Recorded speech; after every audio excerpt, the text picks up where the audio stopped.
can be long-lasting.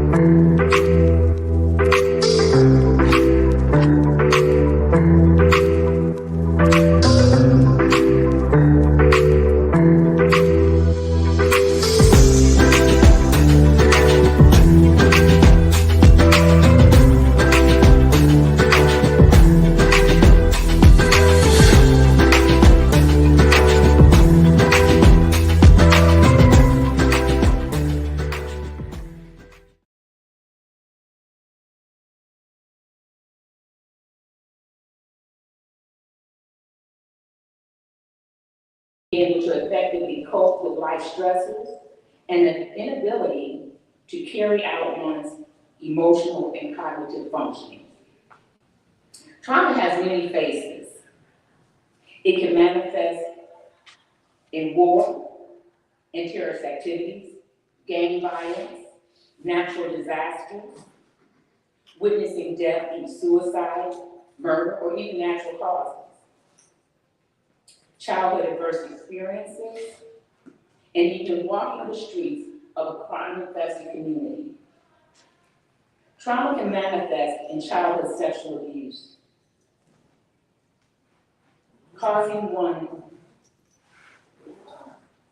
to feel unprotected, shame, some self-hatred, and self-blame, along with sexual identity confusion, promiscuity, feeling powerless, and in some cases, becoming a sexual predator that inflicts the same hatred, pain, and abuse that was perpetrated against them. It can manifest as physical, emotional, and verbal abuse, which tears at the core of one's identity, confidence, self-worth, resulting in anger and rage, helplessness and hopelessness, causing the abuser to stay in unhealthy relationships much too long because they convince themselves that no one will ever love them, that love hurts, and there's a thin line between love and hate, which is a lie from the pit. Trauma can manifest as neglect and abandonment by a parent or caregiver, leading one to fend for themselves when they're not prepared to do so, causing them to feel isolated and alone, wondering what did I do wrong to cause the people that should advocate for me to leave me.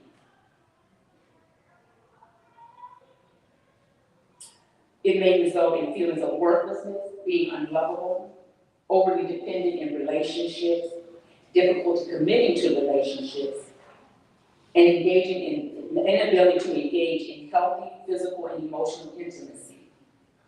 The emotional and psychological toll that trauma hurls presents with resiliency or difficulty bouncing back, depression, anxiety, bipolar disorder, body dysmorphia, which basically means you hate certain aspects of your body, self-mutilization that can come in the form of burning, cutting, scratching to the point where it causes one to bleed, substance abuse, obsessive compulsive behavior, social isolation and emotional detachment, PTSD, which Dr. Lawrenson will give us more information on that, and even suicide. The emotional and psychological effects of trauma is just the tip of the iceberg. Dr. Lillian, can you tell us about the physical and cellular changes that occur in the body and in the brain when a person experiences trauma, and the effect that trauma can also have when a child has some very negative or difficult experiences? Yes, I can. Thank you, Dr. Douglas. It's a pleasure to be here today. I can't see my audience, so maybe I should stand.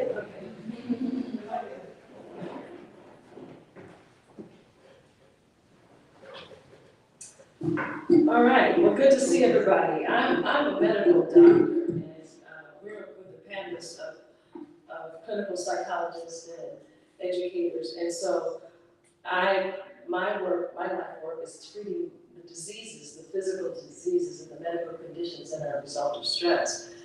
Dr. Douglas talked about stress and the difference in stress and the difference in trauma.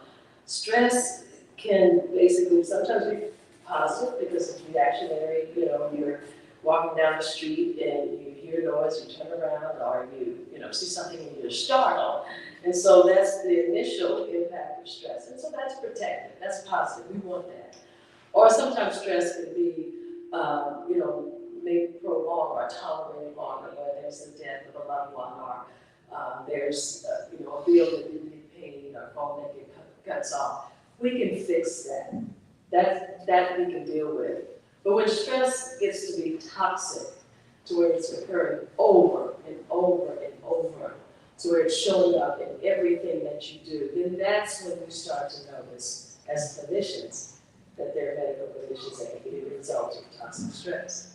Some toxic stress could be, as you talked about, in children. We visit with children, we'll start there because I'm an obstetrician gynecologist. And so what we start to know and understand is that we think about genetics, we think about DNA, and so just for the sake of this talk, we're thinking about a rocket, and as obstetricians or as mothers, we're building a plane. And it's the environment that determines how the plane flies, how high it gets, and how it functions. So as a prenatal physician, we're encouraging moms to take their prenatal vitamins and to get their regular scheduled visits and to really minimize all the stress that they're going through during their childbearing time, because a lot of this we're learning gets transferred into the children that they birth. But when we talk about adverse childhood experiences, these are the things that children can sometimes experience, and you may not be intentionally doing it to them. It can be unintentional or intentional. Sometimes they're at a home where someone has touched them inappropriately. They're in a home where a parent or loved one has gone to jail. They're in a home where mother and father's fighting, and there's arguments all the time. And what this does to children, we're realizing, is that it turns on something called a stress response system. The stress response system is a complicated matter that God has created in us to deal with things that are difficult for us to handle. So when we talk about it, I'm just for the sake of going through the purposes of talking it through, just say, for instance, we're in this room now, and all of a sudden, there's a tiger that just comes in here and just roars with ferocious teeth. Our heart will beat fast, our pupils will dilate, we'll breathe hard, we'll run, muscles will constrict, because everybody in here is trying to get out of here and trying to survive. We may pray too while we're doing it, but our body, from our reptilian stage and from how we're born and what we're given, is to prevent the threat and to lend ourselves to safety. And so that's good because that's protective, and that keeps us from dying, keeps us getting eaten up by a tiger. But when this is happening, and this over and over and over and over, every day, you come home from school and someone has touched you inappropriately. You come home, you go to school and somebody's bullying you and pushing you around as a child. It really creates a problem because children's brains are still developing. And as their brains are developing, there's something called dysregulation, where the brain cells that normally would be growing to help them learn math, help them learn science, and help them learn arts and learn languages, that's impacted because they're in survival mode. That stress response system is going all the time. Even though they're in the classroom sitting in front of you, they're still thinking about survival. So we used to think that they just didn't get breakfast, or they just didn't get over it. But these were kids that we learned, they were traumatized at home. Someone had touched them, somebody in the family, or they didn't have this stuff in their car. So there could be a lot of things that have caused this stress response system. God has built this in us to protect ourselves. And children get a heavy dose of that because they're looking for safety. They need a safe place to land their emotions. And so what happens over time, You get a heavy dose of this, and we don't learn as children how to turn this stress response system off. Or there's no resilience, there's no parent around us that we can talk to, a safe place to help us turn the system off. It keeps going into our teenage years, keeps going into our adult years. I like to think of this example of when we talk about the brain from an anatomical perspective, the amygdala. That's that almond-shaped part of the brain that has to do with fear, has to do with emotions, and it's underneath the part of the base of the brain.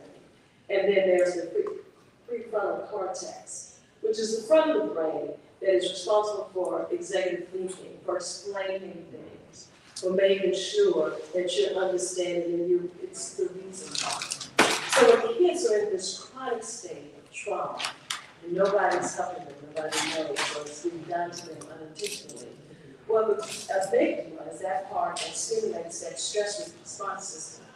And so up until the age of about 25 years old, the prefrontal cortex is not really fully well developed.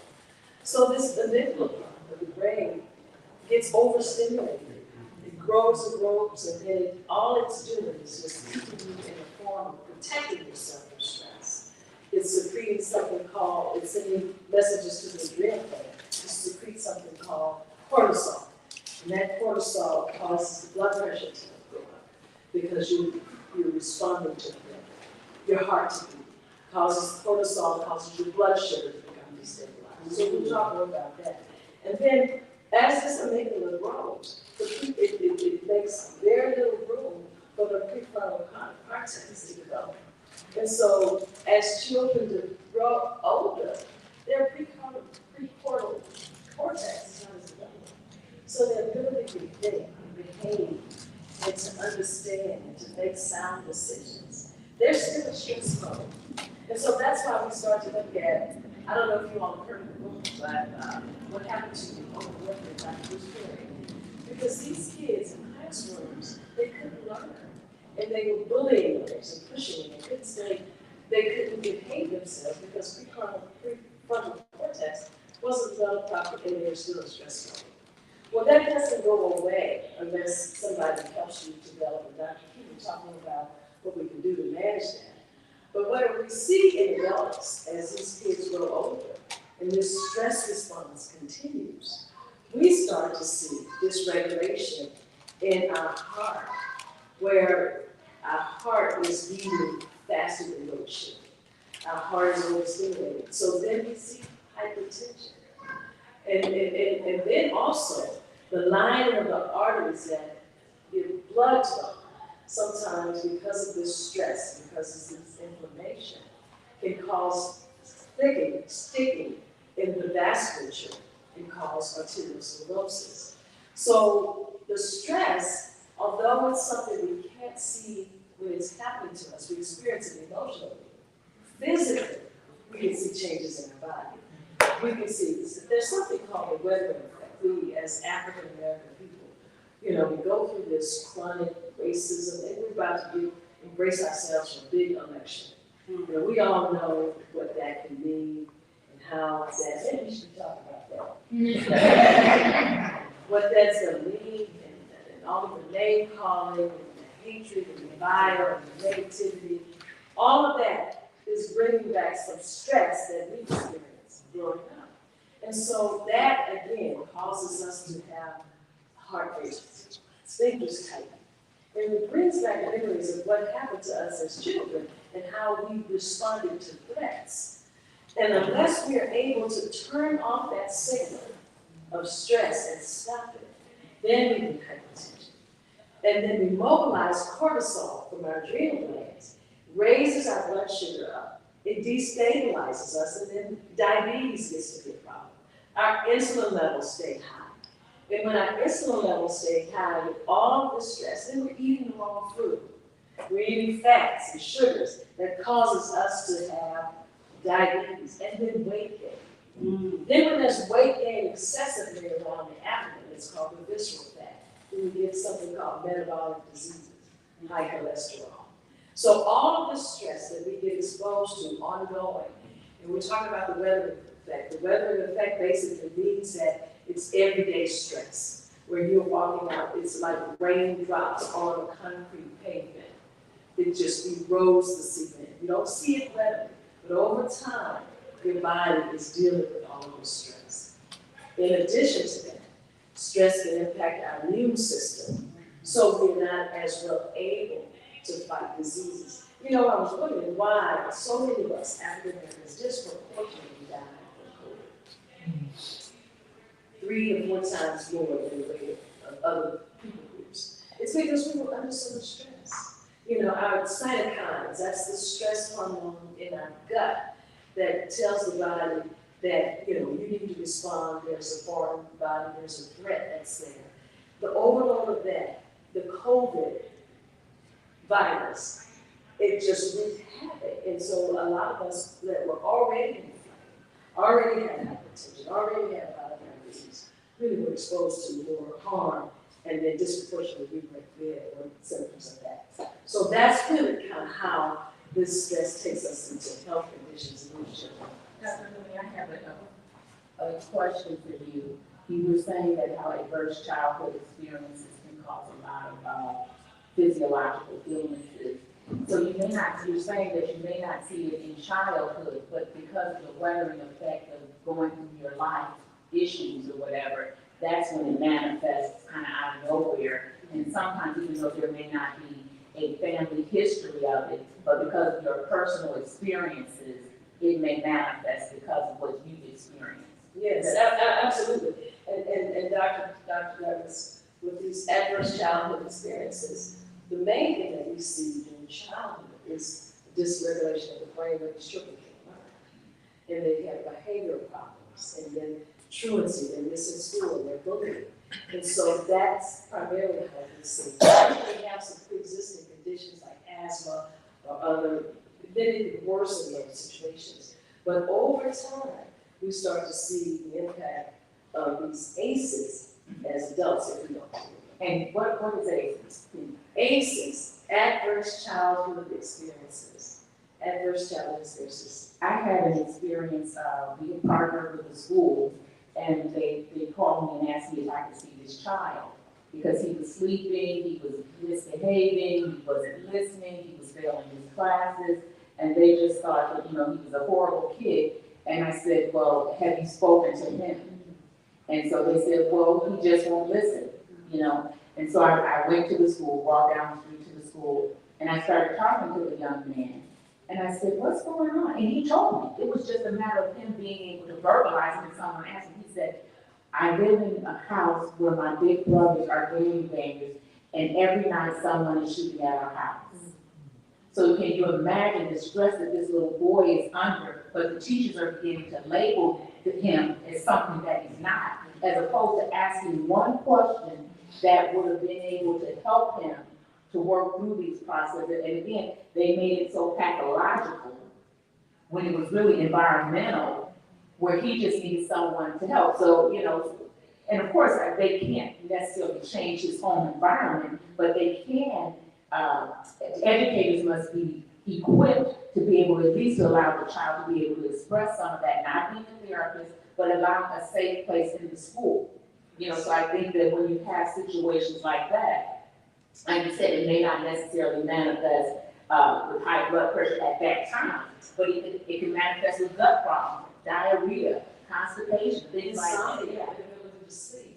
And one other thing, one of my personal experiences that I had a young lady recently who was probably about 26 years old, and she had had probably about 18, 19 pregnancies. You know, just miscarriages, of course, and sexual trauma and sexual infections and a lot of different things that happened. She was a little bit older. But anyways, so she came in and she was having some complications and bleeding and pain, really traumatized. And so instead of asking her, you know, why are you here, I just asked her, why we got pregnant so many times? And she broke down and cried. And really could barely answer the physical question because, you know, there was something there that had been suppressed that caused those behaviors to respond. So I think even as we talk more about this, getting into the church setting, there's a lot of that that's still in the church. And I think every church, particularly the Pentecostal church, needs to be a trauma-informed church. And talk about that. Can I ask you before you close? You talked about the weathering effect. In other words, the stress and the continual impact. And when we become adults, how many of you have ever thought about the fact that there are really 3 categories in which we will check out of here? 85% of all illnesses start with stress and could be trauma if it's, chronic. Then 10% of all illnesses could be inherited DNA situations. 5% is accidents. So think about your own life. What are you carrying and how are you going to check out? Are you checking out because you have not paid attention to the stress or the trauma that's undercurrent? Thank you. Young lady, you had a question? Yeah, I wanted to just say that the things that the doctor said today knowing the ACEs made that so much more sense to me, why we would need to know that and why clinicians need to know that. But I also wanted to ask, there's this concept that I've heard of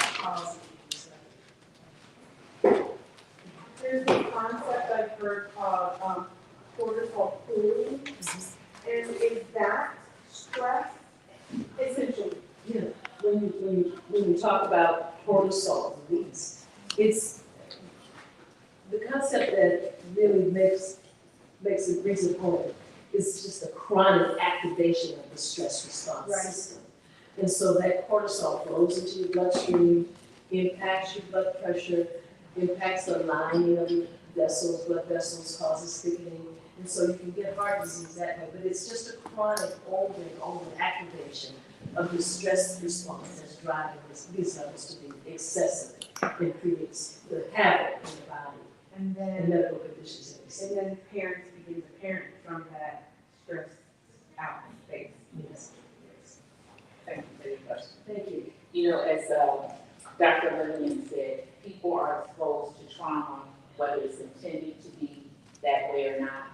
Parenting can be difficult, and we typically take our baggage from one place to another place. If you're a bully as a child because you were bullied, then you're typically an adult that bullied as well. So we kind of continue with those patterns. So when we talk about that, we have to think about post-traumatic stress disorder.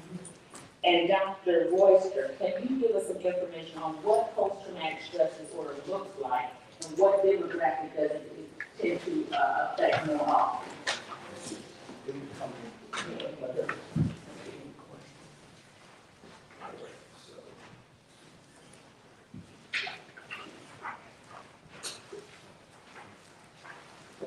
Okay, thank you very much for having me.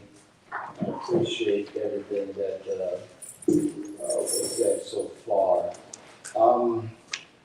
So post-traumatic stress, many times we look at post-traumatic stress as something that the military deals with, but we find that it is also prevalent in civilian life, more so in civilian life than it is in the military.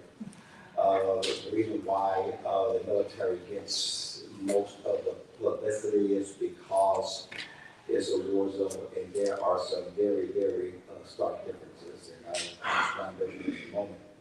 But to explain the post-traumatic stress is just what it means after the traumatic stress.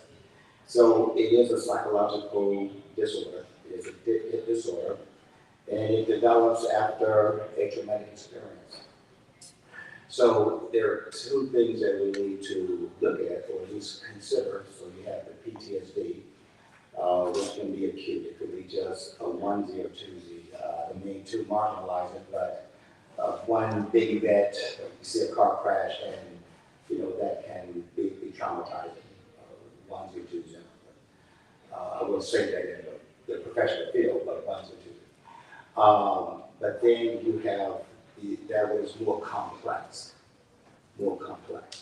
PTSD. And so when you get into that, then you have all kinds of things that seem to be tugging at you. it seems like your spirit is fighting, and I can say this in this audience, it seems like your spirit is fighting off all kinds of demons. I can say that. Okay. And so what are those demons? It could be depression. It could be feeling lonely. It could be feeling anger. It could be a number of things. But before I get into that, as Dr. Lillian pointed out and Dr. Douglas pointed out, the traumatic experience is going to release something, adrenaline, cortisol, we talk about, and it's what you see. It could be what you feel as well. Okay, so you see something, you feel something, your eyes see it, you have the executive function of that frontal part of the brain. Okay, it hits the amygdala, the amygdala say, run or fight, or sometimes we don't know what to do because we don't have the experience. So we freeze because we have no idea of what to do. All right, so we have that. So an example I would give is, and I like this one. I'm a city guy. I'm not a farm guy, but say if you're walking down the street and in the city, you see this black thing coiled on the sidewalk. You think nothing of it. You think it's a bicycle tire. You think it's a retread tire. You keep going. You see it all the time. Except when you go and buy it, it bites you. Now that's traumatic because you had no idea that it was a snake. Okay, so that is traumatic within itself. Okay, so that's going to trigger some things within you. So for the rest of your life, you'll never walk by a black object again like that. You'll probably walk off the street, you'll pause, you'll pick up a stick of whatever. Okay, so that's that. So now, as the doctors mentioned earlier about the childhood trauma, the trauma, and they live with these things, and then we have this weathering effect. All right, so they kind of get used to it. They somehow, children, we say they are very resilient. Okay, well, they are until they turn about 35, 40, or maybe 50, maybe 25, I don't know. And then that hippocampus. So we talk about the part, we talk about, then we have that part of the one, that hippocampus that remembers that stuff. Okay, and it comes back. And so how does it come back? Why does it come back? Because there are some triggers. There's some memories, there's some things. It could be something as simple as a smell, something as simple as the flinging of a dress, the way the dress flew, or it could be anything. Okay, I could be here for days, remembering them. So you have that. Okay, so all of these things cause an unusual reaction, a reaction to something. Okay, now that reaction varies. It just really depends on the person. But there are several things, and I'm not sure if I should go into great detail to come in. Okay, all right. So let me just point out just a few things. We have anxiety. Okay, so let's define what that is, anxiety. So under that category, we would say hypervigilance. I mean hypervigilance. I'm always kind of on edge. When you say, man, why are you so on edge? That's a sign that there might be something going on. Okay, hypervigilant, always looking at the door, always wanting to sit in a certain spot, always eyeing something, especially a person. Did you know that this is a natural thing with men? This is just a sign. Do you know when men meet, when men come into contact, do you know the first thing that they look at instinctively? Right. They look at another man's, guess what? Eyes. Why is that? Eyes. Because they want to find out if he is friendly or foul. Is that just it? Just men. Men, no, women is different. Women is different because a woman looks at, and a woman is looking at what the other woman has on. What if there's no woman there? Well, then there's no issue. Oh, okay. Yeah, there's no, and not saying that this is an issue at all, but I'm just saying, when I'm walking and I did the study, you know, because I want to see these sources and where you get this from. Okay, and so sure enough, I tested for me, and I tested on the guys I know, and sure enough, you know, hey, you know, you could hug, you could dab, you could say, anybody didn't see you. But the first thing, eye contact. Because do I need to engage this guy, disengage him, however? Okay. It's just instinctive thing, all right? Now, is that from something, from, what do you call it,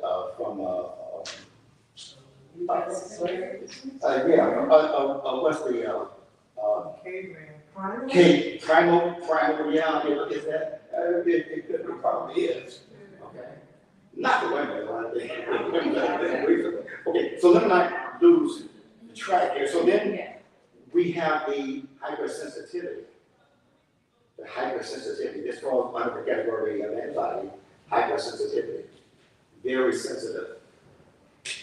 And that can go into other categories as well, but being sensitive to a variety of things. Hurt feelings because of a petty slight. Saying things that should not be said, that are inappropriate.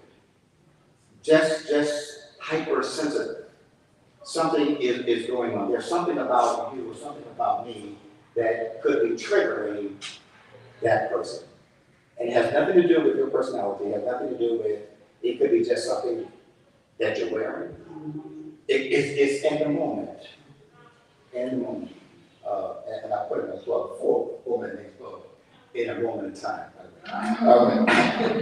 And it deals with some of this stuff. Okay, so then there's the nervousness. Nervousness, you know, how do we see that? You know, wringing of the hands, you know, cracking the knuckles, you know, those kinds of things, the nervousness, repetitive motion. Repetitive motion. What do you mean repetitive? Always doing the very same things over again is like habitual.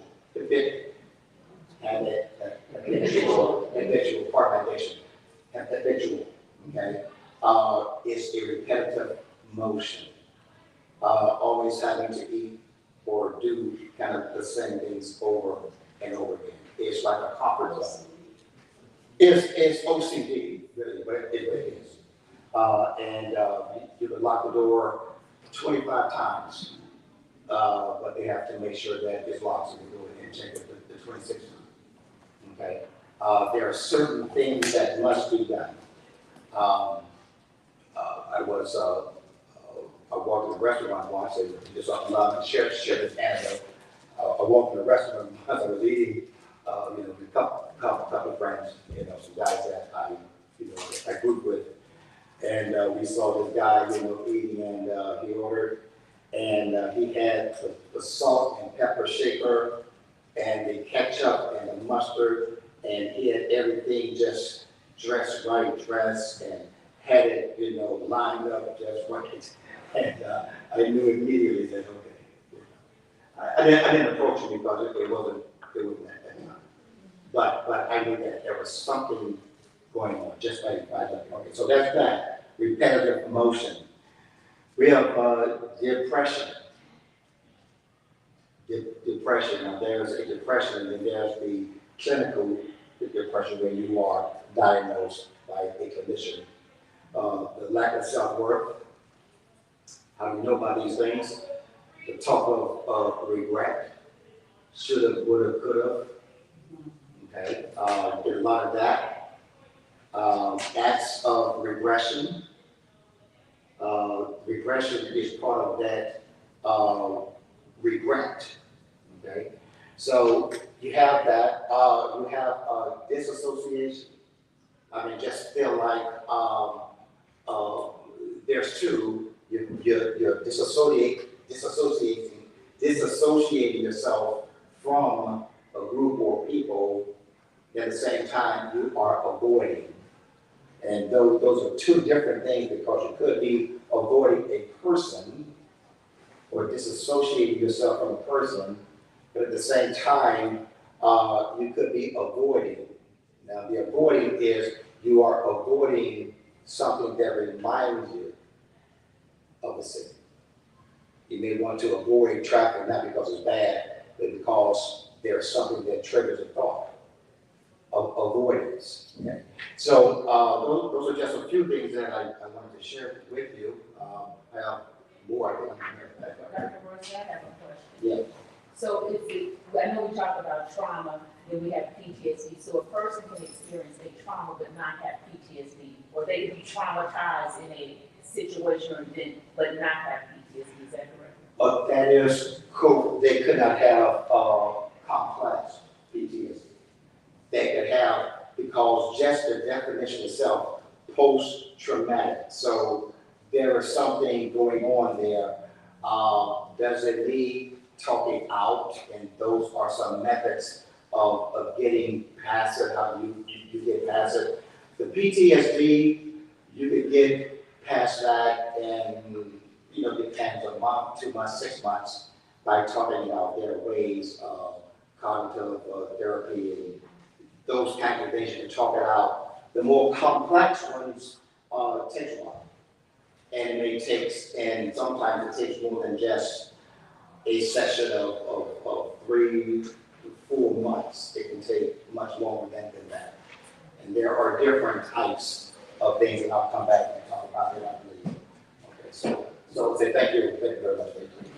Oh, I was just going to say, could you explain, we talked about anxiety, could you explain the physical symptoms that often mimic medical issues? Because people go to the doctor, they think they're having a heart attack, stroke, and they can't diagnose it. Then they send them to therapists, and they say it's underlying issues. Could you explain? Yeah. People don't know. Yeah, that's called comorbidity. So that's when there are several things going on at one time. It could be problems, obesity, and it could be hypertension, and it could be something else in combination with PTSD. So it's a combination of things.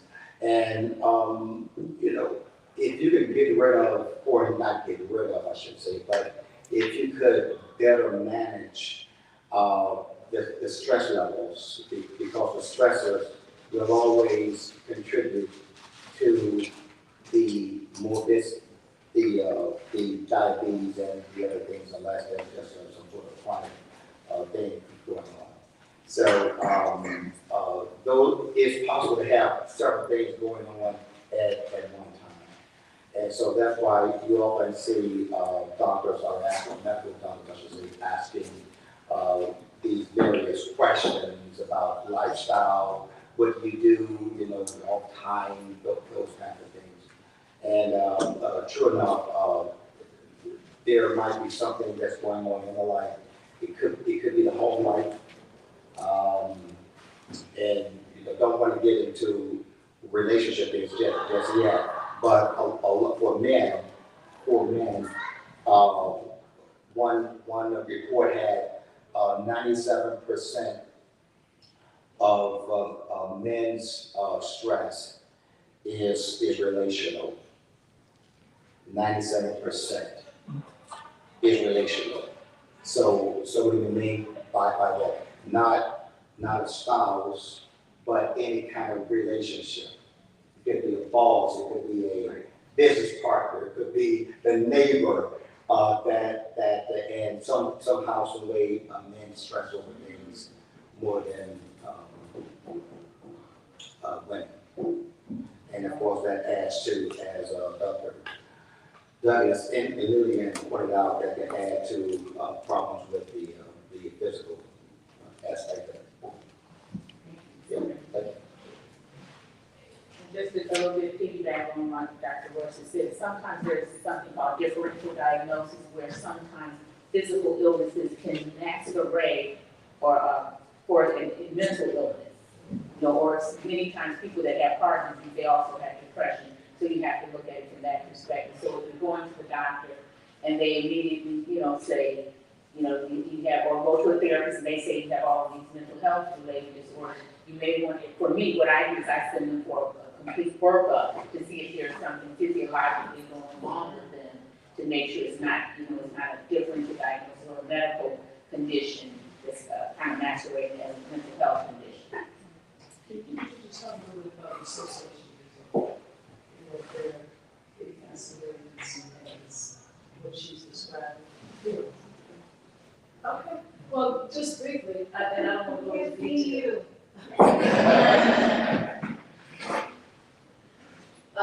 Just briefly, and I don't want to go into detail, but sometimes people can be so traumatized from seeing experiences like Dr. Ruster talked about post-traumatic, and they can have something called dissociative disorder, where they can physically have the symptoms of what you're describing, but it may not be diagnostic, you know. So you may have some chest tightening, but it's not a heart attack, or you may have some reflux and it's not, you know, cancer, whatever. So there can be some physical symptoms, and we talked about that, the stress can evoke some of those symptoms, but a lot of times it takes cognitive behavior therapy and some really good talk with the clinical psychologist to kind of help you distinguish between the two and then understand what a trauma infraction occurred, and then to believe something different about it to change how you experience those symptoms. But I'm sure Dr. Key will enlighten you much more. And Dr. Lillian, I think when you're talking about panic disorder, that's a lot of it, where you feel like you're having a heart attack, or you're gonna have a stroke, or you're gonna die, when really there's nothing physiologically going on as far as disease, but it manifests itself in that physiological aspect of it. I know we got more talents, but Dr. mentioned something, and I've got a church member that very often have panic attacks. She's healthy. You know, she was involved in a whole lot of things, and she helped a lot of people, but she had a panic attack at her job. She was supervising. They didn't know what to do. Her husband had to come get her because nobody else understands. And I just, you know, as pastors, we have to deal with these things. You know, it happens right in the church, and we have to kind of have some idea. And what y'all are doing is good. Believe me, I am really soaking all this in. Amen. But it's you know, just what causes? Well, you know, you missed that when you missed my session on Monday. Get all the information you need. Let me tell you something. I'm a realist, see, and when I didn't get a program and my registration, I didn't know where to go. Did you get a post-traumatic stress? No, I'm saying you didn't get the. No, that didn't traumatize me. I just want to get to the person in charge and say, hey, we need to fix this. All right. And I end up having to learn how to put this thing on my phone, and now I can destroy it. When I use my program to take notes and stuff. Well, we're glad you're here today and get a little bit of something of what you need. We'll have other programs when you do. That's right. I don't have a problem. Exactly. I just want to address something real quick. I know we are pressed for time, but what you mentioned, Pastor, is so important because these things can lay dormant, laid for a while, and we have this panic attack, and it's something that is reflective of what happened some years ago. Real quickly here. I was in the first Gulf War in 1991, first Gulf War. The second Gulf War started in 2003, some 12 years later. I was looking at CNN, and they were showing just an article, just a thing, on CNN, on TV. Now, looking at that TV, they get ready to go back in there again. And the tank pulled off, and I saw the dust blow up from the exhaust system from the tank. Just looking at that, I couldn't breathe. And I was trying to breathe, this lump got in my throat. I was trying to breathe, and I was having a panic attack. It was a trigger. It was something that took me back. So those things are real. It goes back to there is something that happened, a traumatic experience. And so it should not be just thrown to the side and say, oh, take a pill and you'll be okay the next day. That would be a good time, and I may have a chance to talk about it. It would be a good time to get some therapy, because if that was one trigger that happened, we don't know when the next one is going to happen, and we don't want it to build up so much so that it become, I hate to use the word, depression that leads to suicidal tendencies or hurting oneself. Thank you. As I stated earlier, we are tri-human beings, meaning that we're body, soul, and spirit. Dr. Jim, can you tell us the spiritual undertones of trauma and how it manifests in the church and how it affects our ministry? Thank you. Well, I want to first start by saying trauma is part of the church. I want all of you in here to take a minute and pull out a piece of paper and pencil. And I want you to take a minute and reflect on an experience that you have encountered where you felt like you lost it. Just jot down 1 or 2 words on a sheet of paper. Caught you off guard. You were triggered. And you probably responded in a way that you had to wonder, why did I act that way, or why did this happen? And maybe it's happened more than once or twice. As you think about that, I just want to give you some information about trauma in the church. Trauma has always been a part of the church experience. If you go back into Genesis, trauma was part of the very beginning of the Christian faith. You had the separation from God with the choices that Adam and Eve made. That was trauma. You have the murder experience, where Cain killed his brother Abel. You had child abuse. You had slavery. You had intimate partner violence, natural disasters with the flood. Can you imagine Noah's kids coming out of the flood saying, what can we do so that we will never experience that again? That was really the reason why they built the Tower of Babel. They thought they could outbuild God's wrath.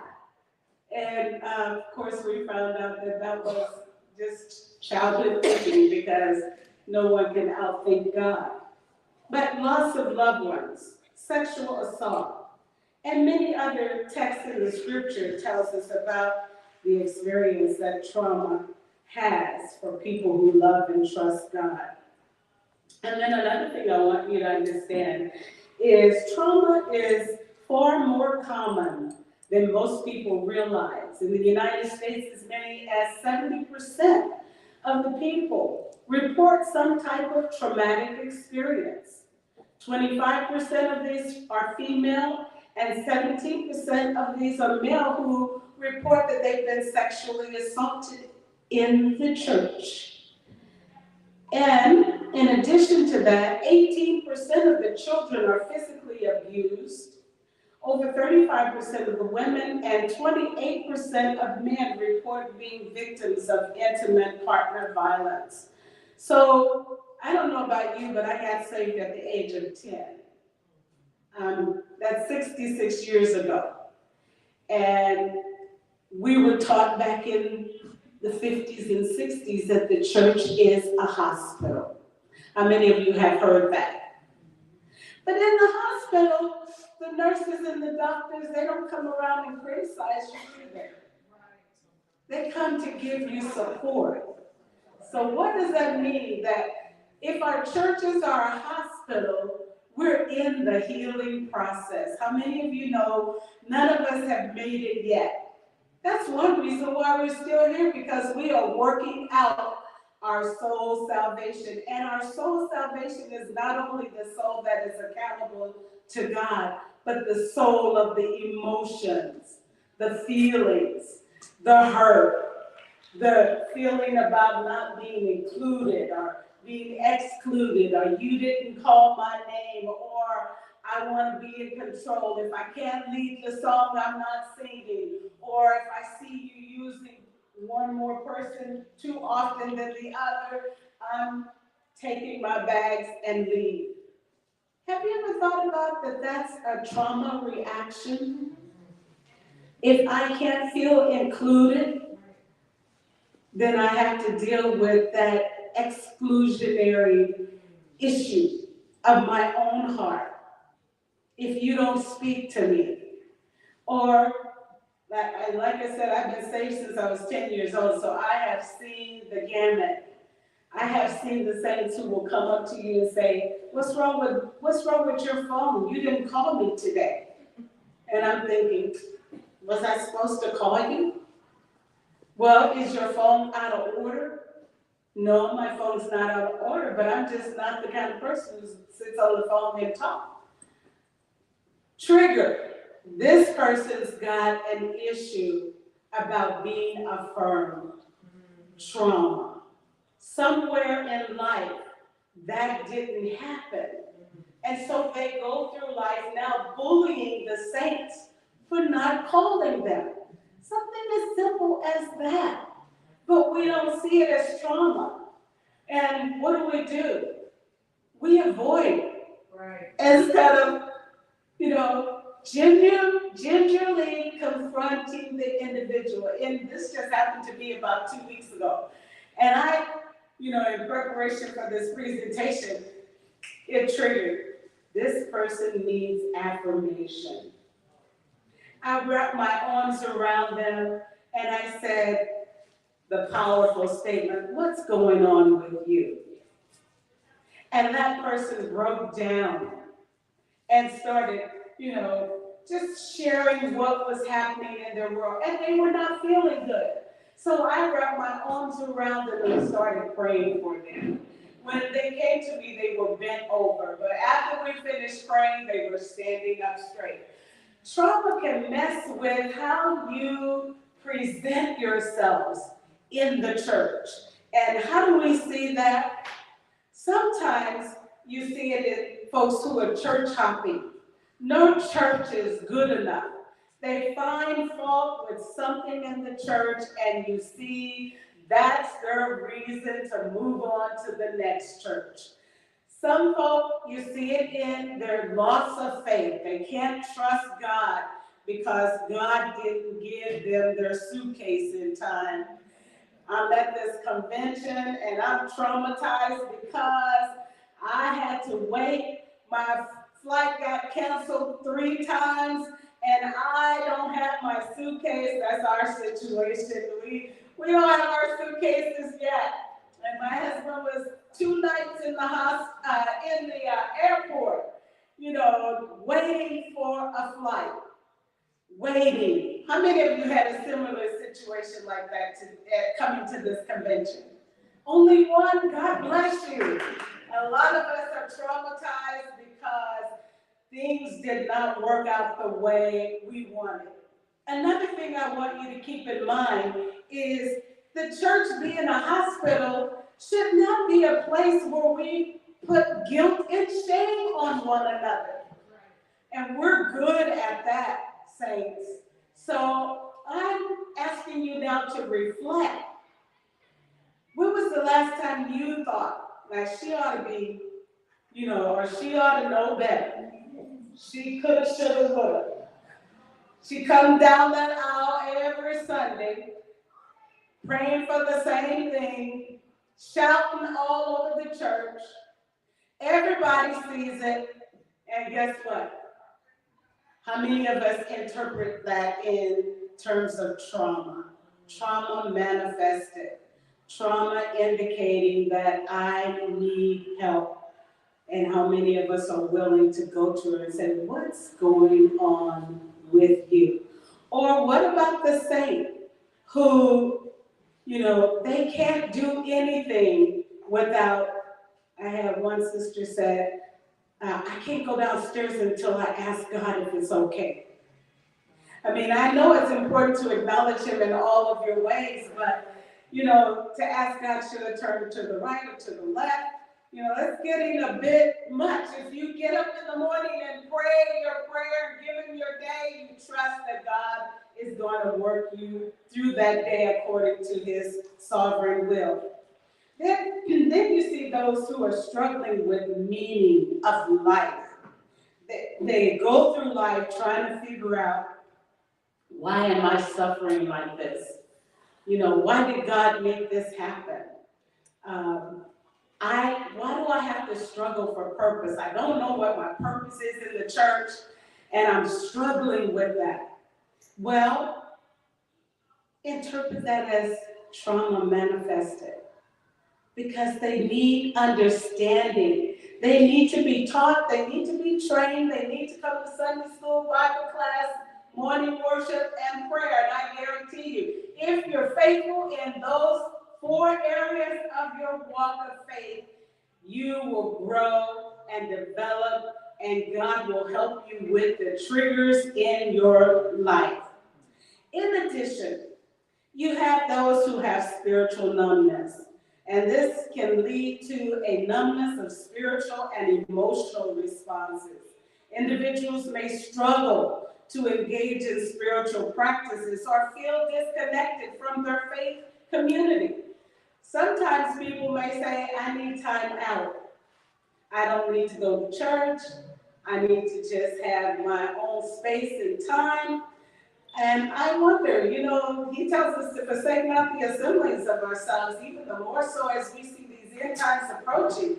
So when you say, I got to just step away from the saints and just have my own time, maybe sit with the dogs or the cats, I think that's something that needs to be addressed in terms of a need to really look at what's causing me to pull away from the body that's supposed to strengthen me.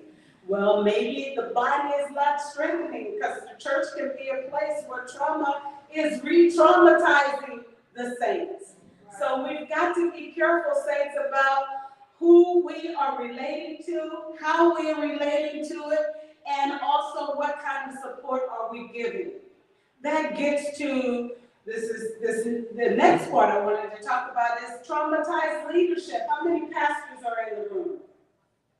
One pastor. All right, missionaries, saints. That's everybody. So we got you all. Let me tell you about this. This is in ministry. You cannot be in a church with a pastor who's carrying unresolved trauma in his life. And he will not only exemplify his trauma, but he is going to impose that on the body of Christ. And that trauma is going to be manifested in how he teaches and how he preaches. And you will end up walking with a limp, saints, as does your pastor, even though you have not been injured in the same way. It's called secondary trauma. You have primary trauma, which you have experienced. You have been impacted by it, and you are living it. Well, you can also have secondary trauma, which you not necessarily experienced, but you saw somebody else experiencing it. Some of the folk, when Mr. Trump got shot, they felt that traumatized experience as well. And it didn't happen to him, but it happened to somebody that they appreciated as their leader. So secondary effect. Now, the other thing I want to say is in psychology, this is referred to as the secondary trauma, sometimes referred to as secondary traumatic stress or vicarious. And that means that you're putting yourself in the place of others. And it's the trauma that they have experienced that you now feel yourself experiencing. Feelers are really good at this, and if you don't have boundaries, I would suggest that you pay attention to how you absorb people's trauma. And it can be repeated over and over again, and you find yourself in this stressful state, and you wonder, how can I get out of it? Well, a church that is trauma-informed is a church that recognizes that we all are experiencing some kind of trauma, and it's the church that has patience, the church that will reach out instead of criticize and make you feel shameful for the stress that you're experiencing. Empathy and compassion is characteristic of a trauma-informed church. And so, saints, remember to reflect on your own individual triggered experience that you wrote down. You want grace and mercy as you're working through your issues. Give that to your sisters and brothers. Because if you don't, then you are perpetuating the trauma that they are experiencing. I'm going to close on just a couple of experiences. We've had some young people in our Pacific Northwest who committed suicide. Trauma. When you're in a state of that flight and fight syndrome, your brain, Dr. Lillian kind of talked about it, your brain first is going to react at the lizard level. That's called your brain stem. And it goes through 4 different levels before it gets to that executive function of your brain called the cerebral cortex, frontal cerebral cortex. But look at this. When I went in my counseling training, my master's program at the UW, I was raised as a man thinketh in his heart, so is he. So I did not process my emotions because I immediately funneled it through, think your way through this. Think about how you want to, respond. And that's good. But I was denying that brainstem reaction. And when I suppressed that, it made me kind of hard, I think, coarse. And I'm telling you, that brainstem, which is the first level of response, where the experience is this process, is this safe or am I in danger? That first level is an emotional level where you don't think, you just respond. So when you have somebody in the classroom situation acting out, or you have folk in the church in this emotional state, it's kind of hard to pull them out of that. It's like sneezing. Once you get past that sneeze, then you can think about how I'm going to respond. So many times when you see the saints acting up, they're sneezing, they're releasing.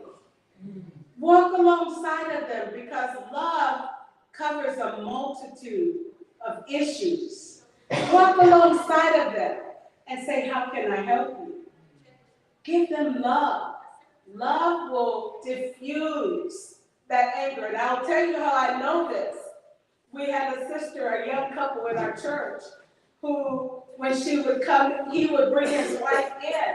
And one time he and his wife was in our office, and she went catatonic. You know what that is? That means she froze. Catatonic. Catatonic. That was my first time experiencing something like that. My husband being a clinical psychologist, he was quite aware of it. Well, eventually we got her husband to get her in the car and take her home, and he placed her in the hospital. Me and one of the sisters in my church, we went to visit her. She hadn't been eating or anything. She was just sitting up in the bed, just looking. And so we went in to talk to her and just encourage her faith. She didn't respond to us. She was flat, not saying anything. The Lord said, rub her arm. Just rub her arms and just tell her how much she's valued and appreciated and how much God loves her. We did that for 45 minutes, no response. At the end, we said, well, we're gonna have to leave. She turned around and looked at us and acknowledged us and spoke to us. And do you know what? Just as she was doing that, the doctors and the nurses were passing her room and they saw her, that she was moving and engaging. And we attribute that to love. God moved through that spirit because of love. So I'm telling the church, it's part of our experience, but love overcomes. Amen. Amen. You have a question? Yes, praise the Lord, I have a statement and a question. So first, my statement is, I came specifically for that. When I looked and I saw that this committee was going to be talking about trauma and recovery, I specifically want to hear about the church aspect, because everything you said is true. And I would love for you to write a book specifically about that. Okay, seriously. That's a charge that I've been given several times. Seriously, because there's so much deliverance in being made aware of these types of things. And the second part is, I have so much, but I'm going to limit it. And the second part is, I'm wondering by chance, and perhaps Bishop Harrison could answer this. Is there some type of, or Dr. Keith, is there some type of working or plan to work with church leadership and putting in some type of in-service or training on this level to help bring this information specifically for church leaders? Because when you said that being aware of where I am in terms of, because what I pour out, if it's not resolved, it impacts the body. Right. And, okay, so sometimes we're blind to that. We're in denial about that. Okay? You said so much. And I'm just going to stop, but I'm just wondering, I just want to plant that seed to see if it's something that we can implement. Because we also talked about sexual harassment and assault. I'm thinking there needs to be some type of in-services or something. Because where it may not be assault, it's harassment.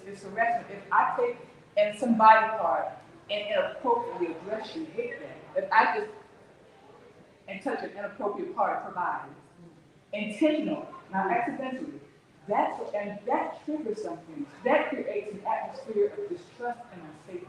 Yeah. And if I don't know how to approach leadership, because this may be a favorite person doing this, then I'm going to hold it. Okay? That's it. Did you want to address what you were saying?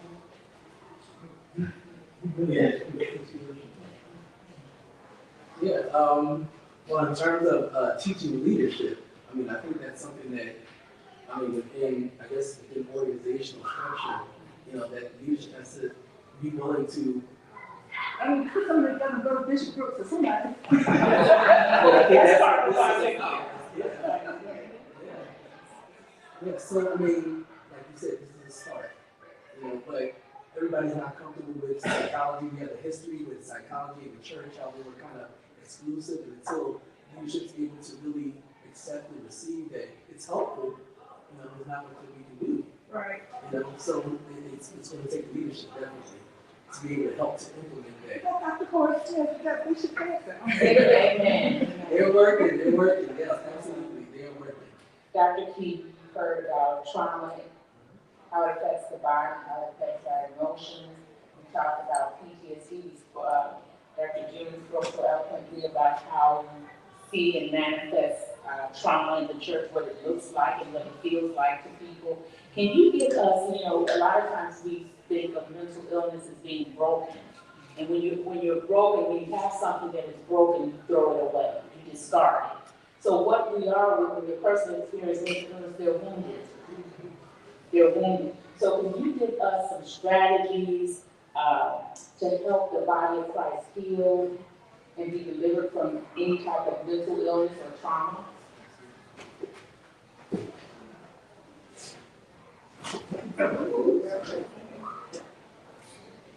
All right, so I guess this is the part that we're here. Yes, purpose that we're here. So I guess my first question is, does everybody believe that someone can recover from trauma? Because if we don't believe that a person will recover from trauma, there's no hope. But we need to make sure that we have hope, right? All right, so we talked about the physical, we talked about the spiritual, and I'm going to go through each of those aspects in terms of some tips that we can use to be able to recover or to facilitate recovery for others and ourselves. So physically, it's been said that trauma can be kind of held in the physical body. People can experience trauma and it kind of gets locked in the body. Exercise, physical activity, very important. That's just for our general health. But walking, things like swimming, something that requires the movement of the arms and the legs can help to release tension, can help to reduce headaches, can help to improve sleep. So staying active is super important. If you come across somebody who's experienced trauma, you might want to encourage them to get into some type of physical activity on a regular basis. When it comes to the spiritual, Dr. June mentioned that, sometimes we can often see God through the eyes of our important earthly relationships. So if somebody has been experiencing trauma in the home with their parents, they may come to God and see God as they see their parents and have a trauma response, even when it comes to God. So we have to definitely think about that, and we as the church need to be a lot more validated. Yeah. A lot more validated. I think that's one of the things that's missing in the church. When somebody wants to share that they've been traumatized because they finally recognize it, we tell them, oh no, you haven't been traumatized. God wouldn't let that happen to you, blah, blah, blah. But the feeling of being traumatized is subjective. It may not be traumatizing to you, but that person can only express how it feels to them. And we have to be willing to hear that and to validate that. When it comes to the spiritual positive coping versus spiritual negative coping. Some people have a spiritually negative way of coping, they feel like, hey, God allows only bad things to happen to individuals who are not doing, I must not be doing the right thing. That's a negative way of coping versus positive spiritual coping that says, hey, I'm going through, but God's going to help me through type thing. So you have to be able to pick that up about yourself and about others, whether they have a negative or a positive way of spiritually coping, and move forward there. You need to connect with someone who is trained to integrate spiritual interventions in their counseling. Seeing a therapist is something that the church is not used to suggesting. And, we need to make it comfortable for people to reach out to somebody who is trained in therapy to talk to, because holding it in is not going to be helpful. Right. And a pastor may not always be the person that you can talk to, because sometimes what you're going through is outside the expertise of that pastor. Back in the day, the pastor was the therapist. The pastor was everything. But these days, God has raised up individuals who have been trained to address the issue. And pastors have to learn how to trust and refer out those people, as a partner with facilities and therapists in terms of taking maybe a collaborative approach to helping people through their trauma.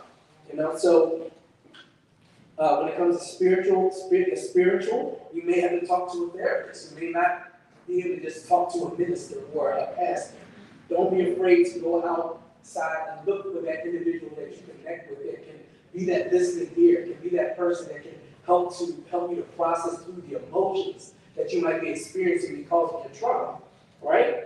You have to be willing to talk with those individuals, and you have to also be flexible in your beliefs regarding trauma, especially if you have a negative spiritual coping style. And a therapist can help you through that. A therapist can help you to realize that just because it happened to you doesn't mean that you are a bad person or that it was some type of punishment. You'd be surprised how many people feel like going through trauma was a punishment from God. And you need somebody that's going to help them to reframe and to change that pattern of thinking. And a therapist can do that. In terms of emotional or the psychological, self-care is important. You have to realize that you deserve rest, you deserve relaxation, you deserve to take care of yourself and to pamper yourself and to do something that's enjoyable, do something for yourself. You've got to kind of schedule that in on a regular basis, and that will help to buffer, whatever you're experiencing in terms of trauma. Good diet, self-compassion, and doing enjoyable activities, getting enough sleep, super important, and being able to process through the trauma will help you to improve your sleep. Sometimes you don't have good sleep because you're not recognizing that you are experiencing the effects of trauma.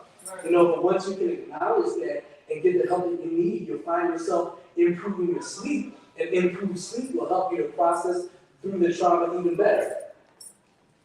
There are some things that are, like, for instance, trauma-focused cognitive behavioral therapy, which helps you to deal with your unhealthy thoughts and behaviors and to modify them. That can help with trauma as well. Medicine. Don't be afraid, if you're dealing with depression or anxiety, sometimes, you might have to take medicine. Right. And you can't say, oh, I don't want to take medicine, I don't take medicine, blah, blah, blah. You might need that medicine, and you need to be open about taking that, and you can't be condemning to other people who are willing to take medicine. Don't make them feel bad, don't make them feel ashamed of having to take medicine for their depression or their anxiety, because those things, could be triggers, and they need to, definitely deal with those aspects in order to overcome trauma. We talked about exercise, mindfulness, paying attention to your feelings, paying attention to what's going on in your body, even written expression, writing down, journaling, talking about your emotions, way of writing can be helpful to overcome trauma. Sometimes you gotta write it out.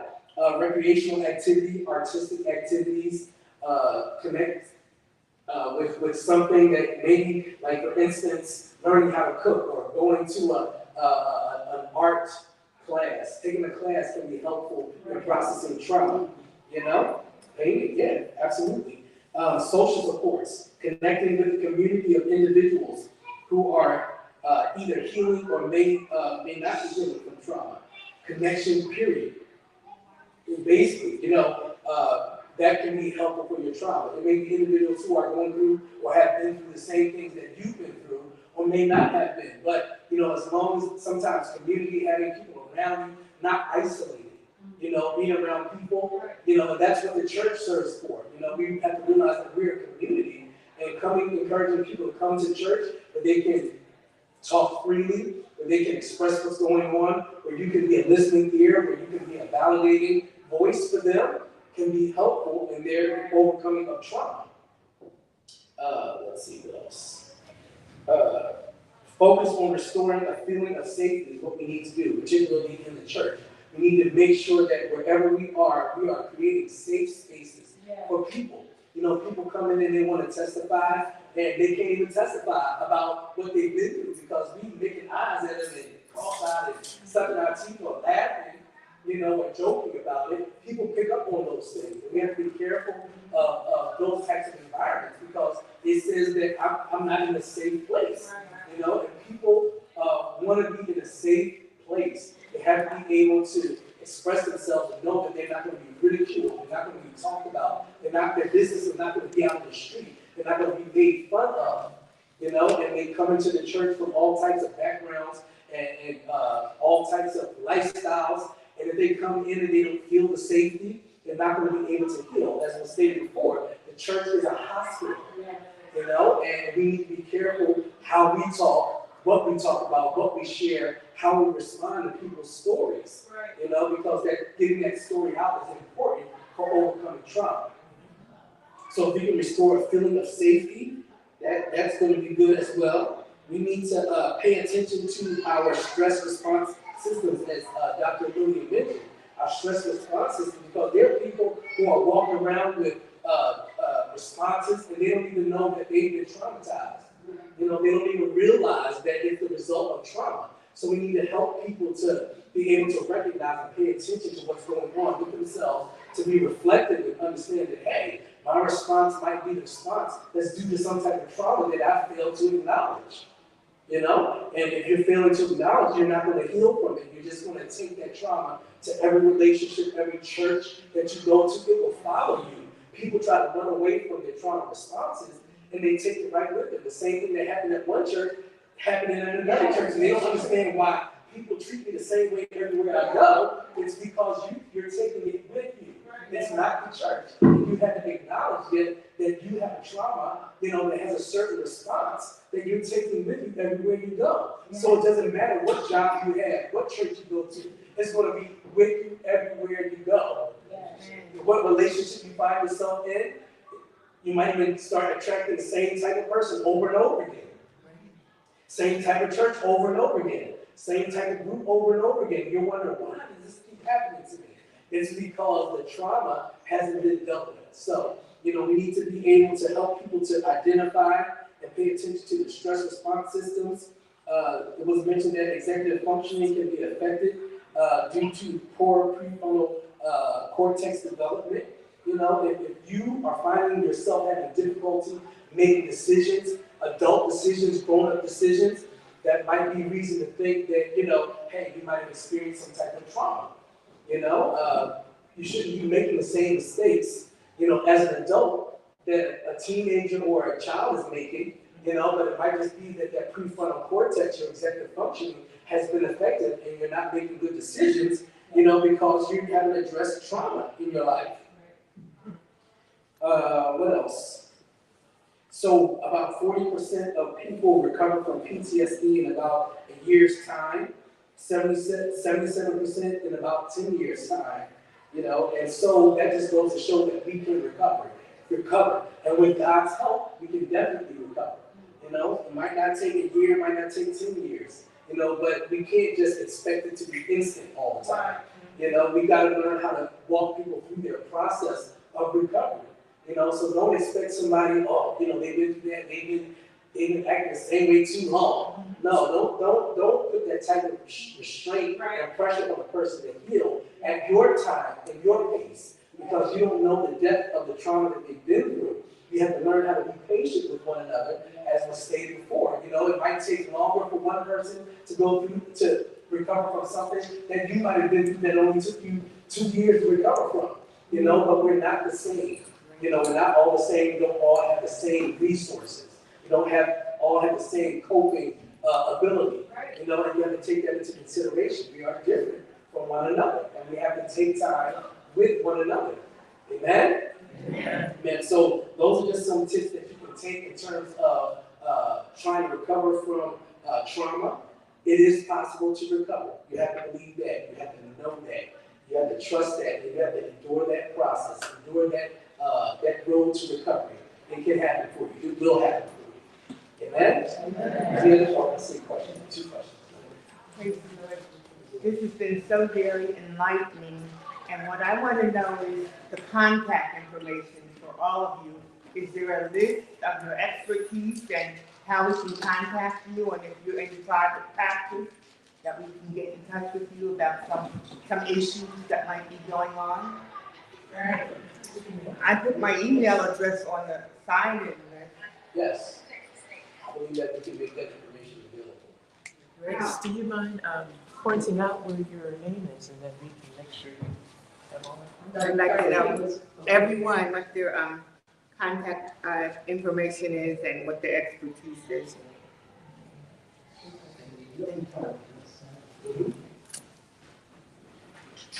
Praise the Lord, everybody. Praise the Lord. So while we're listening, we one professional. You can approach them personally and ask their information. So whatever it is that you want to follow, this information can help in that, and quickly share that information and move forward. We are presenting again on Thursday, a different panel. We have 5 other professionals presenting Thursday. I think it is, right. 2:45. 2:45, Bishop. 2:45? Yes. Oh, Is the it's, room number? no, No. it starts at 2:45 with the same room. This thing is. Yes. All right, so we'll be here at 2:45 on Thursday. Different panel, the presentation then will be about the impact of social media on our children. Trust me, we're not walking this back. But to answer your question, and the question earlier about how we are in the Presider's tier, remember, all of the auxiliaries that you see throughout this convention, they have been in existence for 30, 40 years, right? SHUE, the Committee on Health, Education, and Wellness, only came into existence under Bishop Theodore in 2018. So literally, it has been just these past 6 years that we have been able to function. Fortunately, we are processing the Constitution and bylaws for the Pentecostal Assemblies of the world in the Executive Board meeting. And fortunately, we've been able to process SHUE to become an official department, not a committee. As a committee, we exist only under the President Presider's privilege, right? The appointed leader direct with some of the panel that are ahead of us and work in the panel. And so we've been doing that again for the last 6 years now. We have 2 more to go, for 2016, when the elections are held again.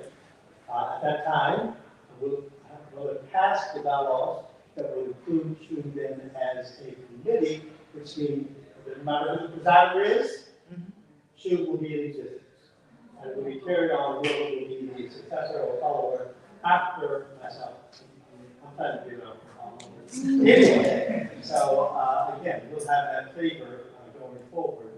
So to answer that question, yes. As a practical matter, what I think needs to happen, there were scheduled 4 sessions that were open to the entire attendees. I think SHUE should have been one of those that were open to everybody. For example, this presentation on Thursday should have been presented to the whole house, to everybody. What we had planned and wanted to do was one on Alzheimer's and dementia for the entire attendees that come to our convention. Maybe by 2025 we'll be able to do that next year. Be able to do that, so there'll be information that will be for the entire 2,000 or 3,000 of us that attend, because if anything is critical, we are all going to mature. And sometimes with maturity comes dementia and Alzheimer's. We have it in our families. It is something that is fairly innate for all of us. And so we really need to know more about it, and that including those who are caregivers for those who are really struggling. As it is with that, the public, Lady Brooks is really struggling in this area, and he's not private about it. He's very open in public, and he's mentioned that at various times. And so we really want to get that information out, really to the entire constituency of the PFW. Hopefully we'll be able to do that next year. And that said, our time is up. If there are other questions that you want to address to the panel, please do so. We also, by the way, before we start, want to receive an offering, which is the other way we're funded. Currently, we are funded by the general fund of the PAW. Our budget for this year is $44,000. That's something the PAW. Money that we can raise on our own, and there is a QRC. Yes. Right. Other ways to give, yes. Yes. So we did have a flyer. We don't have it here today. But there's a QR code that you can Find this. Scan. that you can use to go to the funding website. Now, that said, again, all of the money that we raise following year, again, goes to the greatest response that we have. So we do want to receive an offering before we leave today. And our time really is up, will entertain any questions that may have to go. Yes, you were talking about self-care, and I was wondering, do you speak to pastors in a pastoral kind of a setting, teaching self-care strategies to the pastors? Because you know, a lot of, and it's foundational, but biblical foundation. You know, you take the beam out of your eye, and you can see clearly enough to take a hold of somebody else's eye, and then love your neighbor as yourself. And I was wondering, just for the health and well-being of Yes, ma'am. do you provide a private kind of session for the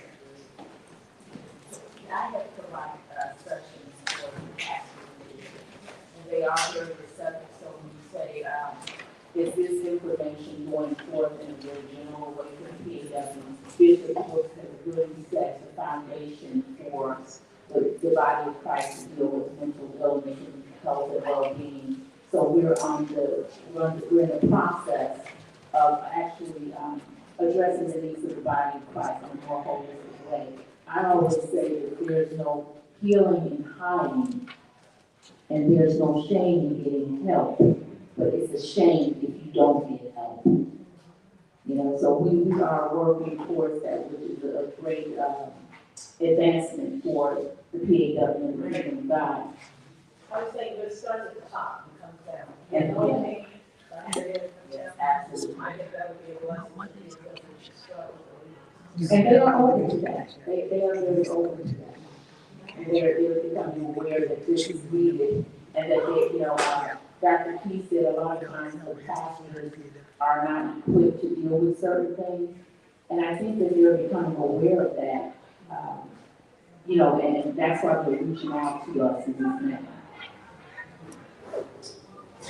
Yes, well, fortunately, again, the leadership, starting with the presider, is receptive to all things mental health, and it's growing, so we'll have more opportunity. Personally, my responsibility is to train leaders that are coming from the executive board. So again, at the highest level, there's some exposure. My mission is about suffering in silence, how the church can help. And that starts with informing leaders about how they can better serve in the local churches, the will of our people.